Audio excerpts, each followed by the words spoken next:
Israel Hamas जंग की आंच सिर्फ गजा तक ही नहीं बल्कि शुमाली अफ्रीका से लंदन तक पहुंच गई है।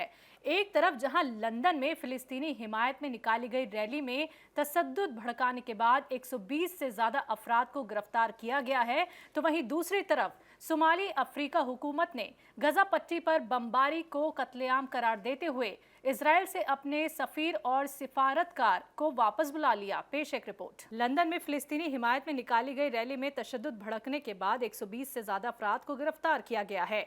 दरअसल करीब 3 लाख फिलिस्तीन हिमायतियों ने सेंट्रल लंदन में रैली निकाली थी। इसके जवाब में इजरायली समर्थकों ने भी रैली निकाली और दोनों रैलियों में टकराव के चलते हिंसा भड़की। वजीर आजम ऋषि सुनक ने इस हिंसा पर फिक्र जाहिर की है। जानकारी के लिए आपको बता दें कि पहली जंगे अजीम के खत्म होने की याद में ब्रिटेन में हर साल आर्मिस्टिक डे यानी जंगबंदी दिवस मनाया जाता है। इसी दिन लंदन में फिलिस्तीन समर्थकों ने गजा में युद्ध विराम की मांग को लेकर रैली निकाली।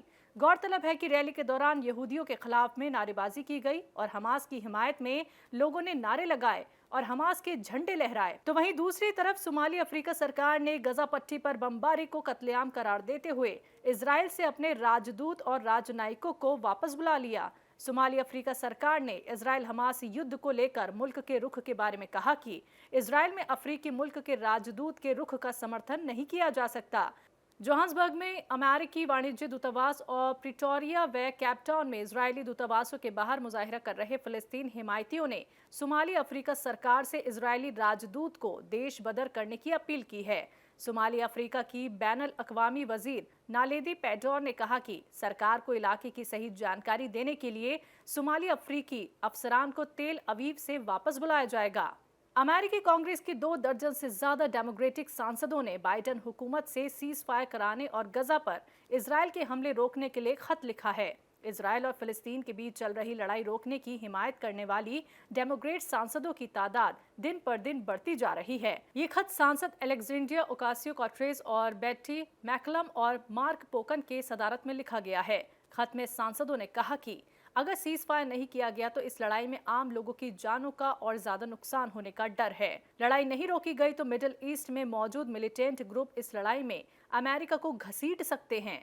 सांसदों के लिखे खत में कहा गया है, हम इंसानी हुकूक पर अमेरिकी सदर का शुक्रिया करते हैं जिनकी वजह से आवाम तक इंसानी मदद पहुंचाई जा सकी है। हालांकि एक साफ इत्तेहाद न होने की वजह से जंग कयामती रुख अख्तियार करता जा रहा है। हम इस जंग को जल्द से जल्द रोकने के लिए होने वाली कोशिशों को दोगुना करने की अपील करते हैं।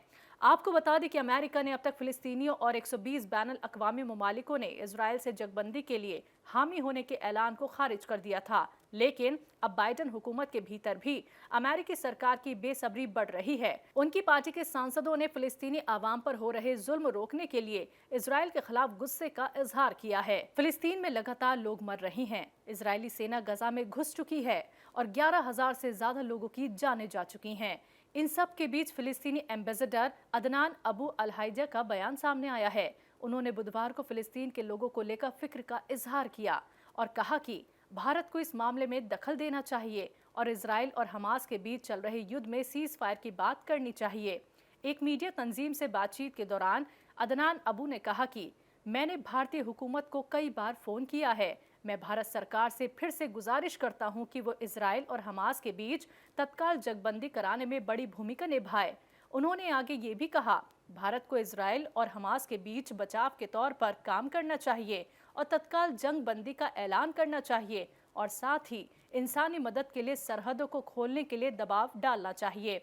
अदनान ने कहा, मैं बैनुल अक़वामी तंजीम से एक हल खोजने का ऐलान करता हूँ। हम गजा में अमन और आज़ाद फिलिस्तीन पर संयुक्त राज्य अमेरिका के तजवीज़ को अपनाने का ऐलान करते हैं।